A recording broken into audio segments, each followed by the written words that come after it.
Welcome back, WNST, Towson, Baltimore, and WNST.net.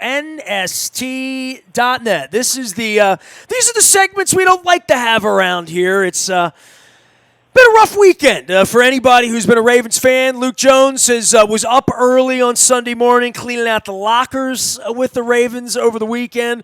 Luke, I still have I still have the receipts from Florida and the purple rope lights that I'm going to leave out at least for a few more segments before I put them back. These are the Festivus lights. You only break these out when Brian Billick says we can mention the P word, and so I'm going to put them on. I'm not one last time just for the last couple days and say, dude, this is something, right? Picking up the pieces on this, and I'm working as you and I speak today on a blog about chokers and losers in the aftermath, and Marlon Humphrey and how history will treat the 2019 Ravens.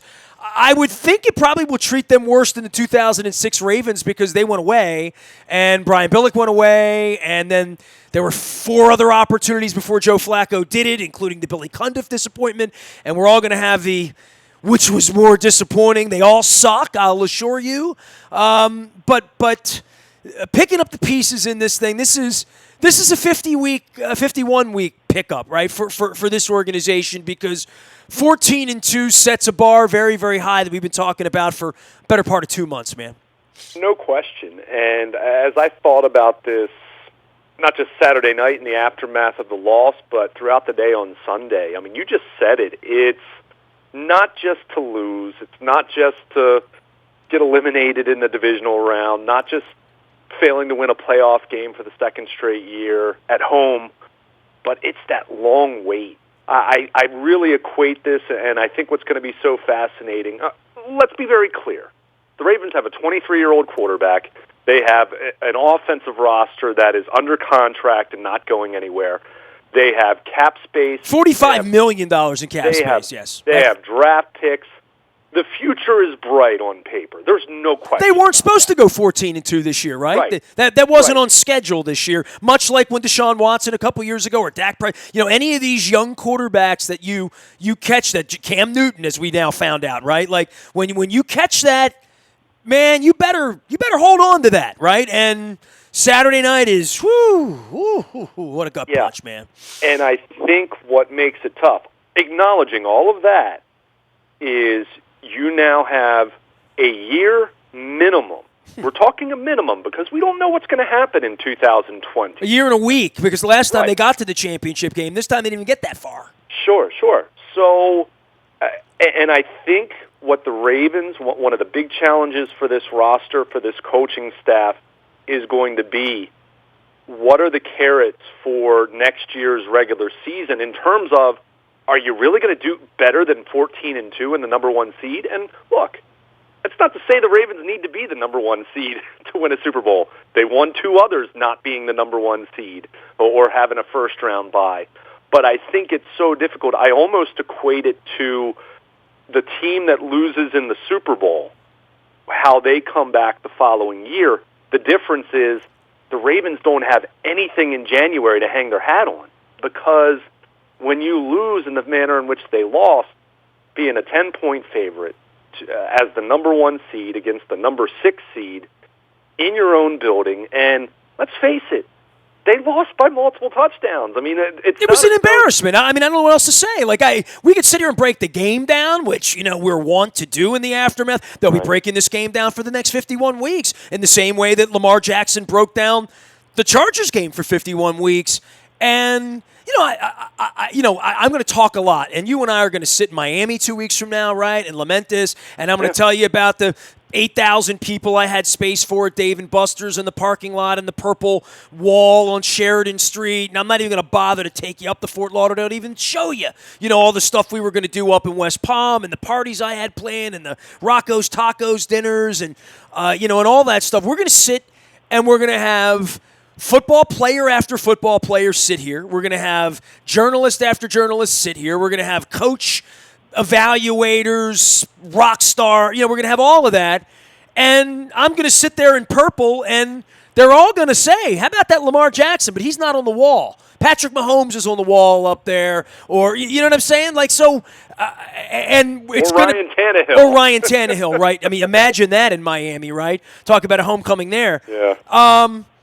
And we're going to talk about the Ravens probably more than we're going to talk about whomever's there 2 weeks from now, because the Ravens are that fascinating. Lamar's that fascinating. I'll be wearing something purple. The table says Baltimore. They know who we are and what we do. And the choker-loser thing about Marlon Humphrey, that's no longer a thing for Colin Cowherd and for, loudmouth idiots on Skip whatever the hell his name is, and for out of town and the New York radio and the Boston radio. That's going to be a national thing now. Like, Lamar is wearing the wrong kind of goat. My dad's goat, which meant goat horns, which meant you did the thing that cost us the season, or whatever that would be. But, I mean, it's spread around in this organization. I mean, there were drop balls, bad passes, bad decisions, fumbles, bad decision. I mean, just penalty. I should have started with the penalties. But, you can go down the list. But this tends to stick to Lamar, and it tends to stick to Harbaugh and every drunk idiot that's sending me hate mail in the middle of the night and hating on Lamar, and Harbaugh needs to get all this stupidity that you don't get for 13 weeks on sports radio because they didn't lose for 3 months. Yeah, and that's, look, there's plenty of dumb stuff that I've already seen about Lamar Jackson. I mean, there's no question. But that said, he is first about winning and winning a Super Bowl, and with that standard and understanding that quarterbacks, their legacy is defined by what happens in January, it goes back to what I just said. I think the mind is a hell of a thing when something like this happens to a team that was head and shoulders the best in the NFL in the regular season.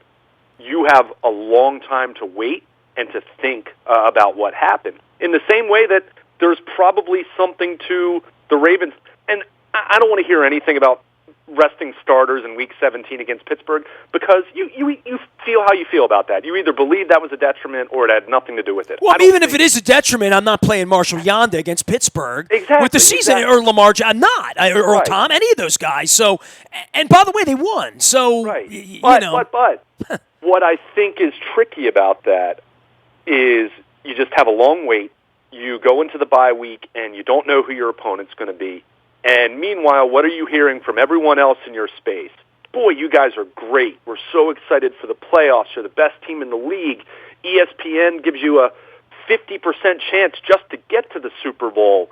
And this site says this, and everyone's predicting you against the 49ers or the Saints or whoever. That's like me hearing from the pollsters, you know what I mean? Right. But they hear that so much. And then, if we want to talk about the Ravens resting their starters and what impact that had, let me give you another theory. And again, this goes back to just thinking about the mind and the mental part of this, and having to flip the switch after 2 weeks, 3 weeks for some of these guys. How about the fact that they didn't play their starters, or they didn't play 7 of their key starters, and they still beat Pittsburgh, who had everything on the line? How many of those guys in their subconscious might have been thinking after that, boy, we even won without Lamar. We even won without Stanley and Yanda and Earl Thomas and Brandon Williams and Mark Andrews. We're not going to lose. We can't be beaten. So I'd actually buy that as being a little more of a potential pitfall there, as far as, maybe getting a little complacent, maybe being a little too confident, more so than arbitrarily saying, oh, yeah, those guys should have played against the Steelers. Again, anyone can say anything about it, and as John Harbaugh said after the game, you can't prove it. There's no way to quantify that. It's all just anecdotal and speculative. But what we do know is that Ravens team that we saw on Saturday night was uncharacteristically sloppy. They essentially had 5 turnovers when you consider 3 turnovers and 2 failures on fourth and ones, when the game was still a real game. So that's interesting that you equate, because most teams don't go on 4th and 1 often enough to call it a turnover. You know what I mean? Like this team, it's either a punt, you give them 40 yards or 50 yards, or you go for it and you pound sand if you don't make it. But you make it so often that you feel invincible. I don't know. I mean, I don't know where that Superman thing is or what we really equated Lamar to be, even when they were down. And by the way, Saturday was a hell of a cautionary tale, right? To wake up on Sunday. I sat in the emergency room with my wife for 7 hours waiting for the football game to come on. It comes on, and you talk about punched in the mouth. I mean, how about the Kansas City Chiefs, right? Yeah. I mean, you see the opposite of that and say, well, that kid composed himself and figured it out. Lamar did not figure it out, and the Ravens didn't figure it out, and John didn't figure it out, and Roman didn't figure it out, and I mean, but boy, the Chiefs, that's an impressive thing, what they did, and also just a horrific thing that happened to the Houston Texans, too, right? I mean, after the Houston Oilers, and John McClain's a jinx. I'm going to bring that up with him when I see him in 2 weeks, too. Yeah, it's funny you mentioned that. I didn't even think – I thought of the Houston Oilers. Well, they wear different Saturday uniforms. I thought of it on Saturday night because, of course, the Titans used to be the Houston Oilers. But it's interesting you mentioned that. I mean, but look, I think Lamar has gotten too much blame from a lot of people. He certainly didn't play well. But let's be very clear about that. But let's also look at the drops. Let's look at what was some shoddy blocking from the offensive line compared to what we've seen all year. Let's look at a defense that gave up over 200 rushing yards. That rushing total they gave up on Saturday night, 217 rushing yards, Nestor, the fourth highest rushing total the Ravens have allowed in team history, regular season or playoffs. I mean, there is so much to unpack here as far as how this team played. Yeah, nobody on the defense is blaming Lamar when they couldn't tackle Derek, right? I mean, right. I mean, and that's the thing, and that's where I know Lamar is going to get more. If Lamar blame. threw the pick at the end like Palomalu, and I'm not blaming Flacco on that, or if there's a 15-yard penalty that sort of screws everything up, and you wind up losing on a field goal like that, I get that.